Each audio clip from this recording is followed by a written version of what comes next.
Sigaw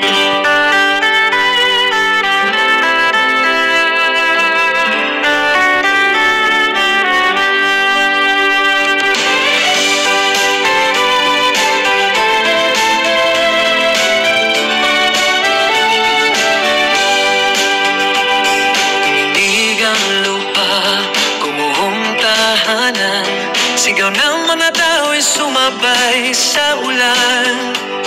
Hangin na parang halimaw tumaan sa gabi, at ang Cebu ay lumuhang puno ng bighati. Pamilya'y nawalay, mga pangarap naglaho. Ang ilan ay di na nagising sa pagguho. Sa gitna ng dilim, naghanap ng tulong, pero ang mundo'y tila napakabagal gumulong. May mga kamay na nag-abot ng pag-asa, may mga puso na tumibok para sa masa. Kahit sugatan, kahit bago na riyuhan, nagtinginan at naghawakan, sama-samang lumaban. Para sa Cebu, para sa bawat nawalan, hindi kayo nag-iisa, kami naririto pa rin. Sa bawat lugar ng bayan, may apoy ng tapang, dahil ang Pilipino hindi basta sumusuko kailanman. At kahit may pinunong nagbulag-bulagan, nagdiwang ramang bayan ay naghihintay ng tulong.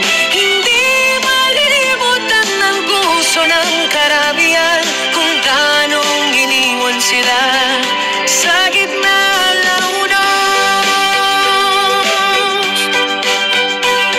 Sa bawat bangkay na hindi na nasilayan, sa bawat panggalang nagkaukit sa dasalan, sa bawat batal at tanong bakit walang dumating, kayo ang kwento ng lakas na dapat marinig.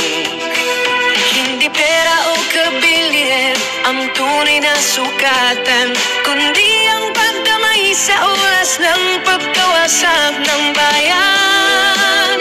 At ang lider na tunay ay kasama sa hirap, hindi nagbibilang ng milyon, habang tao'y lumulubog sa dagat. Para sa Cebu, para sa bawat nawalan, hindi kayo nag-iisa, kami narito pa rin. Sa bawat lugar ng bayan, may apoy ng tapang, ilang Pilipino hindi basta sumusuko kailanman. At kahit may pinunong nagbulag-bulagan, nabiwang ang bayan ay naghihintay ng tulong. Hindi malilimutan ng puso ng karamihan kung tanong iniwan sila sa gitna ng unos. Cebu, ang sakit ninyo ay sakit ng buong Pilipinas, at sa bawat pagbangon may pangakong bumabalik. Hindi man kayo natulungan, dapat na tumulong.